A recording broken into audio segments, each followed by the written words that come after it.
Thank you so much, Veena, for your welcome remarks.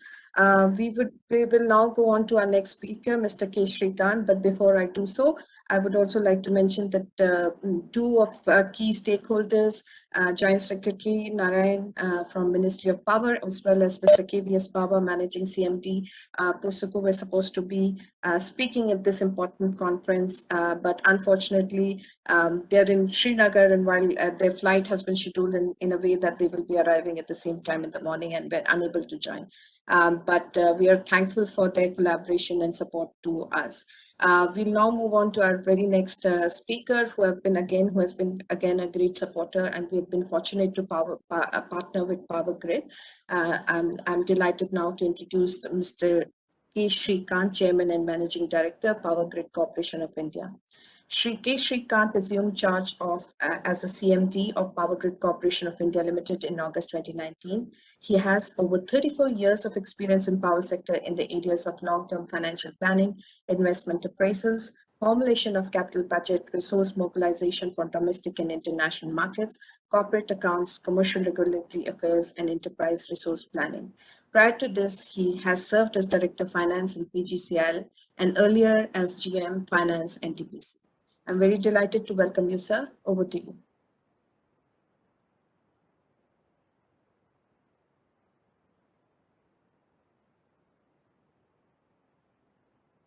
Thank you.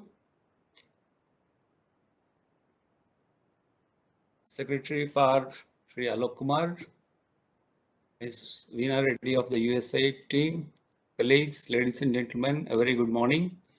On behalf of the Power Grid, I'm very delighted to be with you for today's event on dissemination of key learnings accumulated since last 5 years under the USAID's Greening the Grid, Renewable Integration and Sustainable Energy Initiative. I would like to extend my sincere congratulations to USAID for its efforts under the GTG RISE for providing valuable insights on the technical aspects of various pilots. PowerGrid is proud to be associated with the program in which a pilot project on battery energy storage was implemented at Puducherry. In cricket parlance, it is said that a good batsman is one who takes a fresh guard after he has scored a century. Today, it is very apt for our country because we have crossed the 100 gigawatt of RE power very recently. And I think it is the right moment and opportunity to look afresh at the strategies to be adopted for integration of large-scale renewables into our grid. A recent study of the MIT suggests that in the US, federally coordinated interstate coordination and transmission system expansion could lower the cost of fully decarbonizing the electricity grid by 2040 by approximately 46%. I think we must be grateful that the benefits of an integrated national grid were long ago recognized by our system planners and pursued vigorously by the power grid, leading to creation of a robust national grid with more than 110 gigawatts of inter-regional transfer capacity.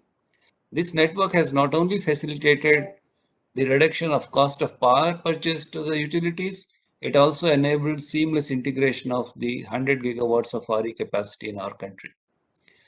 Two of the findings of this study are very relevant for our country. One is that a nationwide transmission allows taking advantage of geographic diversity in RE resources. Power sharing across regions facing widely different weather systems improves round-the-clock availability of electricity. The amount and duration of energy storage required would reduce as you try to take advantage of the very characteristic the RE generation, that is variability. To give you an example, recently we have built the Raigarh-Pugalur HVD system, which has a potential to carry 6 gigawatts of power, primarily from the western region to the southern region. But in the recent times, it was used to export nearly 1,000 megawatts of renewable power from the southern region to the western region. And this benefit of the RE power, which otherwise would have been, not scheduled, or it would not have been, this benefit could be taken only because there was a robust interconnection.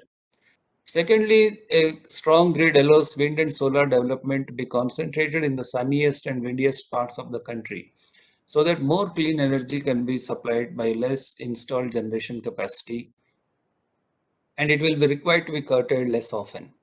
We are planning to build large capacity in Rajasthan, Kutch, and Leh regions to take advantage of the high solar and wind potential and transmit this power to the demand centers in other regions of our country. The latest research also vindicates the policy stance adopted sorry, for centralized transmission planning and development of a transmission network in our country.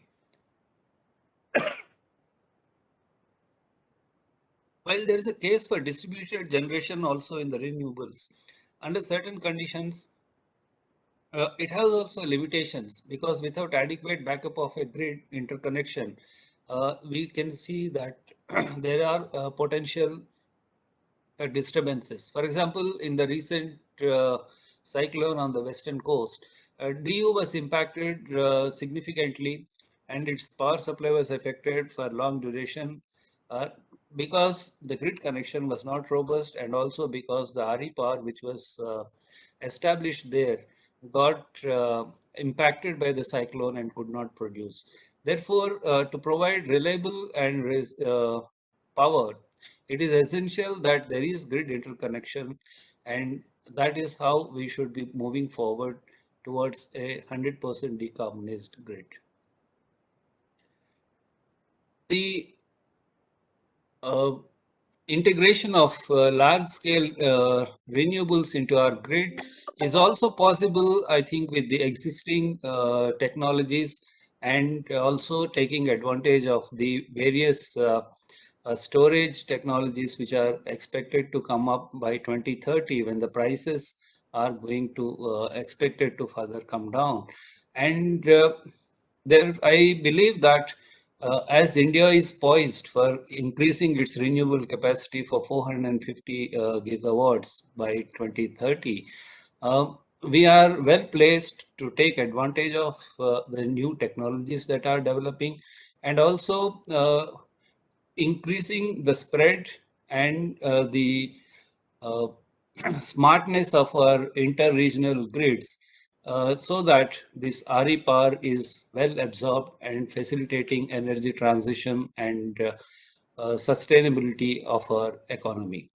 I would conclude by once again complimenting the USAID for organizing this seminar and wish that this conference would provide uh, valuable inputs to the participants. Thank you.